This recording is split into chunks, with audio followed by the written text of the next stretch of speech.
सिङाव मोजाङै फरायहैनो हाया नामा? बेवहाय मा दावराव दावसि फरायनो नागिरदों नोंलाय? आं गोजांदोंबा। गोजांदों नालाय कम्बल जि जोम मोजां जोमनानै नोंहा फरायनो हाया आरो? दा जों रायलायबाय थागोन, बे रायलायनायखौ खोनासंबाय थागोन आरो नों। आं खोनासङा माथो, आं लेखायावसो गोसो होगासिनो। सोर खोन्थानाय नोंनो मानसिफोर रायलायबाय थानायाव दावराव दावसियाव फरायनो हायो होननानै? आं हायो। नै मोखोसथ' लानोसै आं। दिनै जोंना इंलिश साबजेक्ट दं। एसे अख्रा गथ'हाय बेलाय, खोथा बुंबाबो लाया।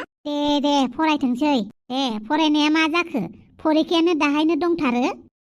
फरायनोसै आं, मोखोसथ' लानि र'। After an 18-year-old Robin Hood accidentally kills a stranger to avenge his father, he runs off into the Sherwood forest to begin life as an outlaw. He surrounds himself with other young outlaws, referred to as his merry men, and together they fight against the injustice of rich people. मोखोसथ' लानायानो लेखा नायनायसो फरायगासिनो। र'ना फरायगोननि आं। ए दुलुर फिसा, दाबो मोखोसथ'आनो हायाखै होनबा नोङो? बावगारबाय थायो। आरो बेवहायसो दावराव फरायगासिनो ना नोङो?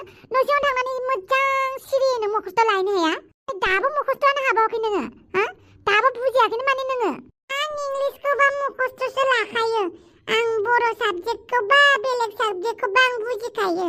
इंलिसखौ बांद्राय बुजिया नालाय मोखोसथ' लायो आं। आयौ खन्थाइफोर बायदि मोखोसथ' लाखाबाय। मा फरायबाय थानायमोन नोंलाय? फरायनाय समाव फराया आरो ना नोङो? आयालाय माथो नोंखौ फरायनो टाइमाव थोरसिबो सुनो होआ, ओंखामबो ओंख्रिबो संनो होआ। ओमफ्राय मानो नों दाबो रोङाखै दुलुर?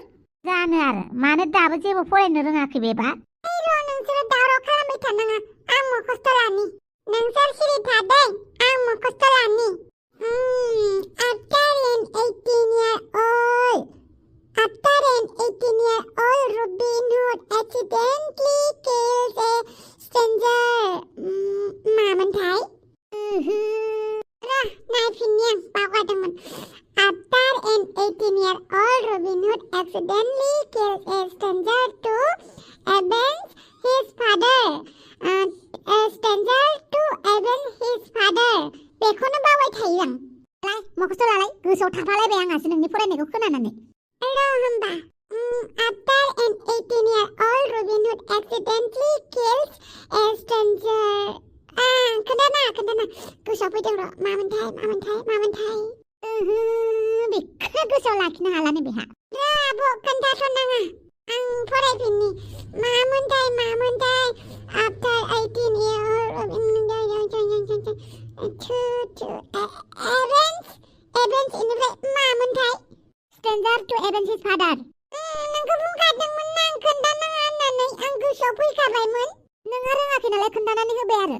आसलथे नों बुजिनांगोन, मिथिबाय? बुजिबासो नोङो फरायनो गोरलै मोनगोन। नों बुजियालासिनो मोखोसथ' लाबाय थाबा मा जानो? मोनबेसे बुस्थुखौ मोखोसथ' लानो नोङो? आंलाय रोंलाय लाङाबोहाय, लेखाबो फरायबोनो मोनासै। फिसाफोरखौ बुजायनोबो रोंलाय लाङा, खालि फरायल' होननो रोंसै आङोलाय। दुलुर, नोङो बेफोरबायदि मोखोसथ' लाबा मा जानो? सिगांनिफ्रायनो एसे फरायनानै बुजिनानै लाखायाबा फरिखा समाव जि होंगो दोंगो खालामबाय थायो मानो? फरिखा समावसो फरायनो गोसो जायो, ओमफ्राय बिनि सिगां जि बायो। बाबा मालाय माथो जाबावनांगौ जाखो दुलुर? फरिखायाव हले मोजां पास जानांगोनहाय। बेवहाय डाबल फरायहोनो हाबाय थाया जों गैयिफोरा। माथो नाम्बार बुरजा मोनलायाबाबो गावनि आन्था फरायनानै पास जाबानो जाबायना। ओरैनो बोसोरसे गोजोन टाइम होदों नोंसोरनो फरायनो थाखाय। एग्जाम खाथियावल' फरायग्रा। मोखोसथ' लाफिन जल्दि, खोनासंनि आं। नङाबा एग्जाम थेगजामाबो खोमाया गोजा खालामजागोन आंजों गथ'। खेबसे ट्राय फरायनानै लाबावनोसै, ओमफ्राय मोखोसथ' खालामनोसै।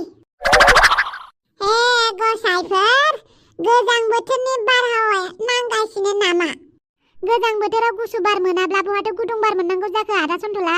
सैथो, बेबो सैथो। गुजुबो मोनदों नामालै मानसियालाय?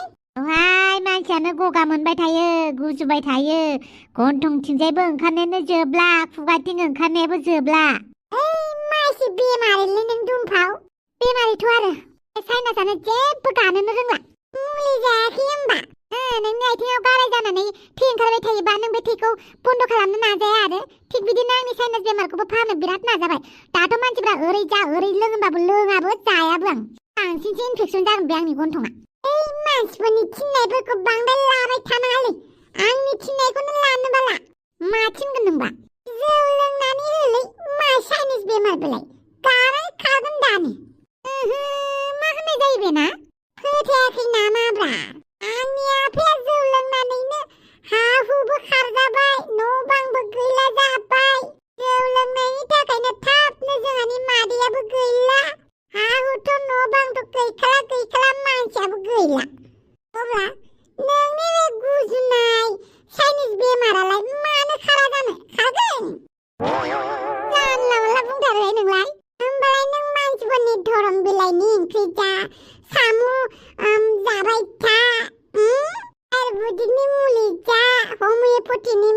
जा हाइजेंखौ ओरै थोरै खालामनानै जा होननायखौ मानसिफोरनि खोथाखौ लानोसै बाल्थिङाव दै गुदुं लानानै ओमफ्राय माखासे हाग्रानि बिलाइफोर दं बेफोरखौ सेफ्लेनानै कम्बल जि लानानै सुरुप खोनांगौ होननाय बेफोरखौ मावबाय थानोसै हाजार जेसेबांखि मानसिफोरा आंखौ साइनिसनि थाखाय बिथोन होआ मानो खोन्थाया मानो आं रावनिखौबो लानायाव गैया गासिबो खालामजोब्बाय उल्था इनफेक्सनसो जायो आंना मालायफोरनि खोथाखौ लाबा बेनिखायनो एसे सांग्रां जानानै थायो आं गावनो आं बुंनायखौनो ला जौ लोंबानो नोंनि साइनासाबो गिनानै खारगोन नों जौ लोंबानो आं लोंगोन नामा मा दुम्फाव बिदाफोरखौ बिदि बुंनो मानोथो जौ जासिबाय थादों बेलाय नोंनि बेमारा खारथों होननानैसो बुंदोंलै खारा नुबाय थानायखाय नुबायना आं नोंखौ गोदोनिफ्रायनो गुंग्राय लिलि लिला बालायलाङोना आंबो बोरैबा सेंग्राफोरा गुंग्राय गनाय थल' नुबा नोंखौ मा साननांगौ जाखोलै दुम्फाव गुंग्राय आंनावल' गयो आरो बयनाबो गुंग्राय थायो माथो सेंग्राफोरनि सिगाङाव गुंग्राय गबाबो लाजिनायाव गैला आं दाना होननानै गारबावगोनसो आङो बिदिबा रावबो सेंग्रा मोननाय नंलालै नों दुम्फाव सोरबाफोर नोजोराव दङबा सासेसो नायगिरना होदोहाय सन्थला आंनोबो गुमैनांसिगौ फरायनाया माहाय नोंना दुलुराय थां दुगैहैदो दसे फरायबावनो खबर लाजागोन जुदि खबर लानांगौबा मालानिफ्राय हिन्जाव देवानि जाखो नोंलाय जानायालाय जायाखैमोन नोंनि थाखाय आङो नागिरनो राजिब्ला दुम्फाव डाक्टर नागिरनानै होदोहाय बेमारानो गानो रोङा बेना रा नागिरगोन आइया ओमफ्राय नोंलाय माथो इलेक्सन गेलेनो नागिरदोंनो नंगौना गसाइ बाथ्राया गोसारबायानो होमबा सानाखैमोनलै आङो मानसिफोरा साफा सानै बिखुङाव थुबाय थानायखाय गेलेनोसै नामा सानदोंलै आं नों अमा राजा बायदि जानो हागोन आरो जोंफोरबायदि इन्ट्रभार्ट मानसिया जुदि भागन होनांगौबा डेन्जार होयोलै मा अमा राजालाय मा फात्ता मोननोब्रा जेबो फात्ताखौ मोननाय नङा बियो आं जुदि मोखाङाव फैयो थगायलाखौ आंबो रोंसैलै दाना बिजनेस होनानै दुम्फाव बिजनेसाव थगायनांगौबो जायोलै मुलाम्फानि थाखाय गोदो रोङामोन आरो बे मुलुगानो मानसिखौ थगायहोबाय थायो सैथो बाथ्रा बुंबाथाय जेरावबो रज'आ बेनिखायनो थगायनायखौसो मथ' सानबायलै आं दाना बिदि नङाहाय मा सिगां गोथौआलासि लांसिगोन आरो नों थगायनायखौ उफाय गैयालै बे जालिम दुनियायाव बिराद थगायनांगौ गोनां जायोलै ओरैनो दामफोराथ' बांबायानो मा बुंनो जेथिंबो दाम हरैबो दाम सोरगिदिं दाम दाम मुलुगाव मानो जादों एसेबां दाम सोरगिदिं दुम दाखाल मुलुगाव मानो जादों एसेबां दाम बानलु थाइसेनि दामाबो मैदेरनि समान दाम नंगौथ' आरो बानलु थाइसेनि दामबो सोंजाला जायाबाबो जाया जेरैबो दामहाय बेनिखायनो आङो एमएलए जानोसैलै गावनि थाखाय नङाबाबो रायजोनि मोजांखौ मावथारना होनो लुबैबायलां आलालै आं दानि जुगनि मन्थ्रिफोरखौ आंनिबाथ' मन्थ्रिफोरखौ ना सेंग्राफोरखौसो होजानो लुगैयो आं बोरायफोरखौबाथाय बाथारो गासैबो 30 बोसोर 35 बोसोरनि गेजेराव जाजोबनांगौ आंनिबाथाय मालाय हादोरनि मिनिस्टारफोरा सेंग्रा सिख्ला गोजा बांसिनानो बैसोफोरा एसे उन्दै गोजा जोंनि इन्डियायाव बोराय बुरिफोरासो बांसिन मिनिस्टारानो जा सीएमआनो जा बा माखासे पलिटिकेल लिडारफोरानो जाया मानो बोरायानो बांसिन सासे सानैल' एसे उन्दै बैसोनि मोनगोन नाथाय मेजरिटियाव बांसिन बोरायासो गोजा आंनिबाथ' बोरायफोरखौ हादरखौनो सोलायनो होनाङा जोंनि डेम'क्रेसि कान्ट्रियाव बयनिबो येसआ जाजोबालै बयनिबो न'आ जाजोबा बयहाबो गावबागाव पइन्ट अफ भिउ थायोलै बेनिखायनो जायालै जोंनि इन्डियायाव जाया आरो गुबुन हादरनि बायदि जानो 1000 इयार्स नांबावगौ बेनिखायनो जा एसे हायो जोंनि बर' समाजनि जानानै आसामनि जानानै मावनोसै नामा नंदोंमोनलै आं दुम्फाव दे नोंनि गोसोसै आं बुंनायखौ गाज्रि मोना दे बोराय मानसिफोरखौ जाजानो बायो होननायखौ मोनालै मोना बेखौलाय मानो मोननांगौ जाखो जाय मोनो खराव एम्फौ गोनां मेलेम गैयिफ्रासो गाज्रि मोनगोन बिदि रावखौ एसे 50 बोसोरनि सिङाव थानाय मानसिफोरखौ होयोबा आंबो मोजां मोनोबा खिन्थु जोंनि हादराव 50 बोसोरनि बारा गोजा जायोलै बेनिखायनो जस गैया जाजोबो जेरावबो दे होमबा थाथ'दो आंबो दखानाव थांनोसै दे आच्छा दिनै नोंसोरना मा खामानि दं आंना एग्जाम दं आदै आच्छा मा एग्जाम दं नालाय हिस्टरिनि एग्जाम आदै अके मोजाङै होबानो जाबाय आरो नोंहा एग्जाम गैया नामा आंनाबो एग्जाम दङ नाथाय दिनै गैया आंना गाबोनसो जागोन आच्छा दे होमबा गासिबो एग्जामनि प्रिपेयार खालामगासिनो मोजां जाथि जोंना बे प्लेटफर्मनि खाथिनि कनस्ट्राक्शना जासिगोन बेवहाय आंजों खामानि मावफानो नांगोन नोंसोरबो माने नोंसोरनोबो आंनि खामानिफोरखौ माखासे खामानिफोरखौ खोन्थाहोलांखानोसै आं आदैया बहा थांनो नागिरदों थाङा जेरावबो साननैसो ओरैनो सुथि लानो नागिरदों आं गोदान बोसोरनि बहा थांनो नागिरदों आफा सान अखाफोर हाथरखियाव थाहैथ'नो नागिरदों आं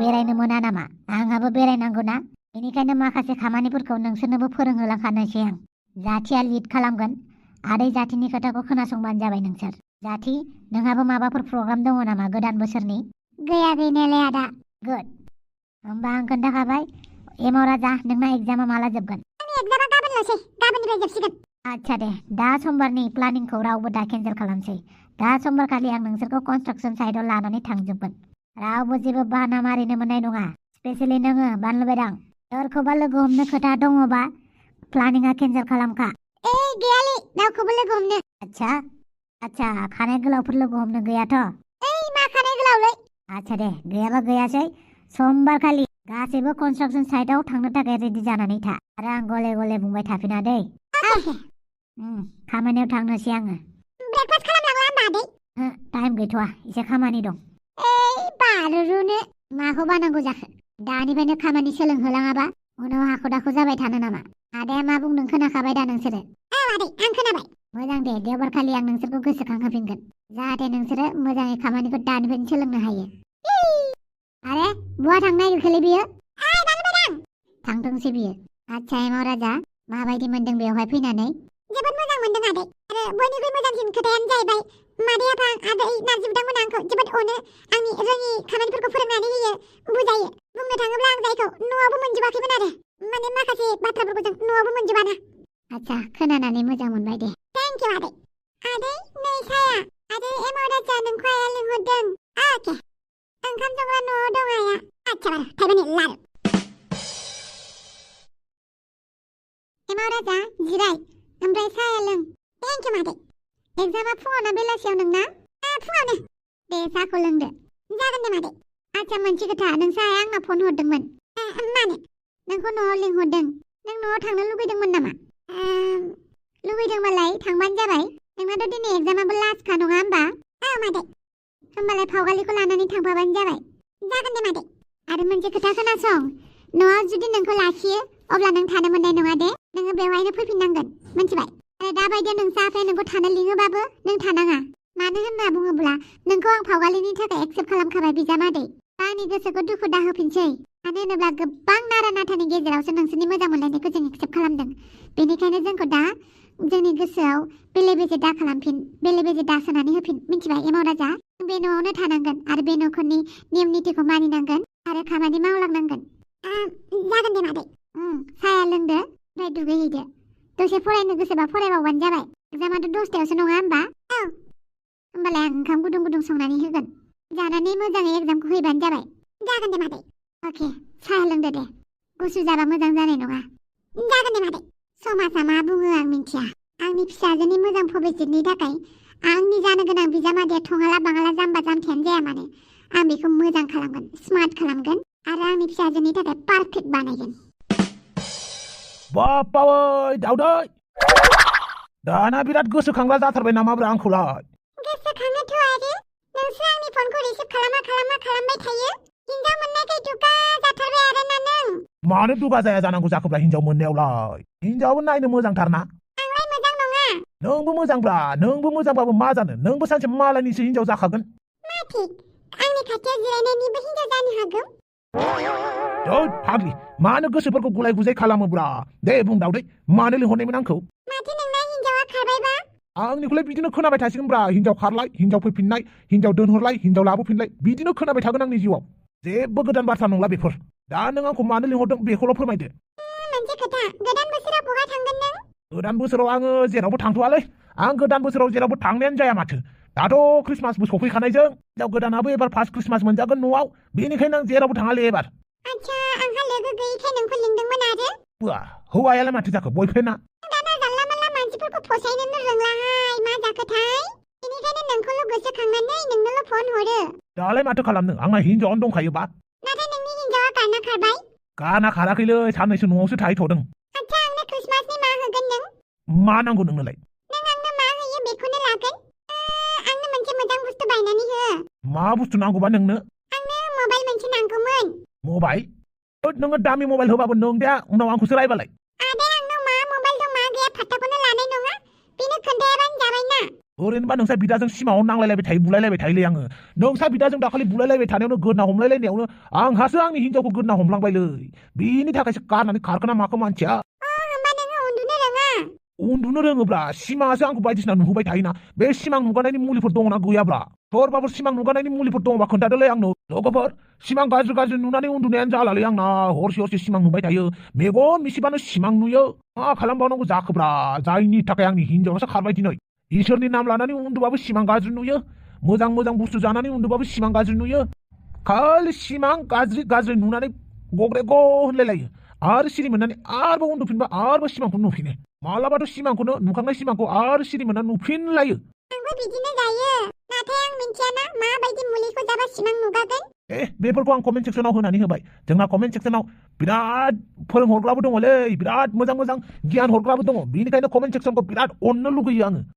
बेफोरखौ बाद होदो आंनो आइफनखौ माबा बायनानै होदो दे क्रिसमासाव आच्छा बारु जागोन दे ओमफ्राय नों आंखौ गोसोखांबाय थायो नामाब्रा दाना ना आंखौसो गोसो थोग्रा जाबाय नोंहा हिनजावानो दङबालाय माथो खालामनो हिनजाव गोनां मानसिजोंलाय गोसो थोलायनोबो गिलायलाङोना दासो आंखौ गोसोखांबाय नोङो होदो बिदानि खोथा लानानै आंखौ नायनो बाग्राया बेनोथ'हाय आं मानोबासो नोंखौ गारफ्लांबाय होननानै सानो ओमफ्राय आदाखौसो रागा जोंफ्लाङो रागा जोंबाय था नों दाखौ ओमफ्राय जागोन दे क्रिसमासाव आं नोंनो मबाइल बायनानै होगोन आया माथो सोरबासो दंफैयो थौ बे रेस्टुरेन्टाव हाबला बापावै बैथ' बमर'सोलै ओइ बमर' आं नुखाबायलै नोंखौ जानो नङा थौ सोर सिख्लाजों फैनायमोनलै बेलाय गुबुनखौ बाद होलाय आंनो मबाइल होगोन ना होआ बेखौल' बुंदो जागोन दे होगोन नों टेनसन लानाङा अके बिदिबालाय दे मा जानो अर्डार खालामदो बापरे सोरखौबा नुनांगौ सोरखौबासो नुदोंलै सोरमोन बियो आदा ओइ जों गामि खाथिनिलै बियो जोंखौ नुबा दानो गामि गामिसो दावराव खालामगोन आरो गावबो बिराद दावराव खालामग्रा मानसिसो बेनिखायनो बिनि खाथियाव जेबो लोंजायाबो जाजायाबो आरो सोरबा नोंखौ आंनि मा जायो होननानै बुंबा जेबो दाखोन्थाथ' दे जागोन दे आदा ओइला जामाइला सन्थलाया ओंखारमारगोनसो नामाब्रा राजनिथिया जाम्बाबानो आंखौ गाख्लायनो सानमारदों नामाब्रा जेबो नङा मोजांसो आंनि एगेन्स्टआव जुदि सन्थलाया इलेक्सन गाबाय आंहा गोरलैयैनो देरहानो हागौगोन मानसिफोरखौ जानला मानला बिदि बुंना लानाङा सायावल'सो जाम्बा नुदों सिंथिं बेसेबां सैथान जानो हागौ नोंनिख्रुइसो बांसिन गियान गोनां जानो हागौ होमबा जानला मानला बुंलाबायनाङाहाय जाबाय दे जाबाय एसे खामानियाव गोसो होनि आं हाबाय राजा फैमारबायसो होमबा सोर लिंहरनायनि फै आबा फै आंनि पारमिसन मोनालासिनो माब्रै फैखो फै जिराय फै खावगालि फिसा जिराय आबा एमाव माबायदि दं नोंलाय आं मोजाङैनो दङ दे जिराय हामाखौ नायगोमोबाय थाखो फिसाला फैदों एसे मोजाङै रायलायबानो जाबायना आं बिजि नोम्फाखौ बाथो बेना बिदिनोसै खेंमें जेरावबो माबोरैथो जाखो आबा फरिखाया मोजाङै थांबाय खुगायावलाय बयबो होनफ्लागोनथ' आरो मोजाङै थांबाय होननानै माखौथो हेब्रेलायखो खावगालि फिसा नोंनालाय बोरै थांखो फरिखाया आंना दिनै गैया फरिखाया आंना समफोरसो जोबगोन मोजाङै मोजां होबानो जाबाय आंलाय जाम्बि मानसियालाय माथो होननो रोंबावनो फिसाफोर फरिखाखौ मोजां पास जाबानो जाबायल'सो होननो हागोन टिभि नायनानै हिन्दी रायलायनायावबा एक्सपार्टथार ओरैनो हब्रा नांलायनायावबा बिराद एक्सपार्ट माथो जाबाय थाखो मोजाङैबो रायलायनो होला माबा बारस' बुंबाय थायो खावगालि फिसा गाज्रि मोननाङा बे फाग्लाखौ गेजेर गेजेर मोदाय बिरा लोगो मोननानै गोब्रामलाबायो बियो जेबो नङा दे नोंसा आइयालाय माथो खालामदों माथो खालामगोन बेलाय माला माहाजोन जागोन माबायदि माहाजोन जागोन बेखौसो सानगासिनो बियो माथो जाबाय थाखोहाय सिरिबो थानोबो रोंला मानोबो रोंला इसिबां रायलायनो गोसो जादोंबा रायलायबाय थादो दे आं साहा फुदुंना लाना फैनि मा खालामदों आमाय मा खालामदों मा होनखो मा खालामदों होननानै बुंदों? खामानि मावदों आं। हे फावालि, आफाया माबा मोनसे बुङाबो गाज्रि मोना दे। बे जोंखौ रागा जोंनानै माबा माबि होननो हागौ। मोना दे, मानो मोननांगौ? मालाय गोसो थोलायदों, रायजो जालायदों। आंहालाय सोर? आंहालाय गेजेराव हाबनानै मा बुंबावनो मोन्थाय दं आंहालाय? आंनि खोथाखौलाय सोर खोनासंगोन? नङा होनबा रायजोफोर? अब्ला नोंथांमोना नायबाय दङब्ला दे भिडिअखौ लाइक, शेयार, साबस्क्राइब खालामदो। मा ना मा बुङो? दे गुड नाइट।